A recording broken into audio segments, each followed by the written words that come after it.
Moi, je vous l'avais étudié. Je vous cite cette phrase de Macron. On s'était habitué à être une société d'individus libres. Donc, ça veut dire explicitement que nous ne le sommes plus, que nous ne le serons plus. C'est gravissime. Et pourtant, ça conditionne, ça habitue. C'est la grenouille dans l'eau et la température qui augmente, qui augmente, et la grenouille qui reste dans l'eau au lieu de s'échapper.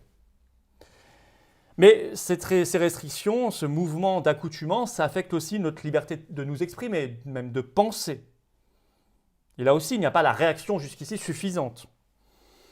Ainsi, moi, ce qui m'a frappé, c'est l'accélération ces derniers mois de la censure par les GAFAM, notamment sur les réseaux sociaux. Ça existait déjà avant, de plus en plus. Mais c'est vrai que ça s'est considérablement accéléré et durci depuis 6 mois. Figurez-vous que le premier tweet de Donald Trump qui a été modéré, donc censuré en partie par Twitter, il date que du 30 mai dernier, il y a 6 mois à peine.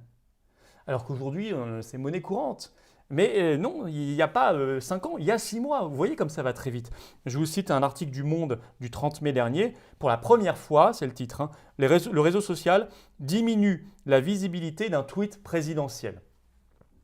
Depuis, ça s'est généralisé. Tous les tweets de Donald Trump sur l'élection présidentielle américaine, sur les possibles fraudes, etc., tous quasiment sont censurés, modérés, avec alerte, message d'alarme, etc. Et ça s'est répandu à toutes les plateformes. Facebook fait la même chose. Il y a énormément de pages supprimées, censurées, suspendues. Puis YouTube, on a vu beaucoup de vidéos de médecins qui prenaient des traitements, hydroxychloroquine et autres, qui ont été également modérés, supprimés, censurés. Bon. Donc on s'est là aussi presque habitué en 6 mois.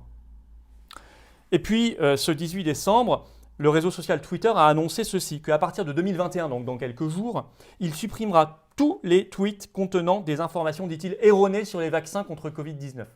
C'est-à-dire, en fait, tous les tweets qui ne prôneront pas ce vaccin ou cette thérapie génique contre Covid-19, qui ne feront pas la propagande vaccinale.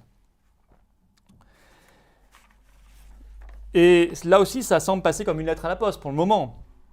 Alors que c'est gravissime parce que si vous voulez, ça annihile le débat. Or, là on est dans les vaccins, vous savez, une vérité scientifique, par construction, c'est la définition même de la science. C'est important cette affaire. Une vérité scientifique, ça peut être une vérité à un instant T et devenir faux, être démenti à un instant T plus 1. C'est le principe même du progrès de la science. Et donc c'est fou à un moment de refuser la controverse, la polémique, le débat scientifique, de le censurer. C'est très très grave pour l'intelligence collective. Alors ça sert les intérêts évidemment bien compris de quelques-uns, mais c'est extraordinairement nocif pour l'humanité. Et je vais vous citer une scène là, qui s'est passée dans l'heure des pros sur CNews le 18 décembre entre Yvan Rioufol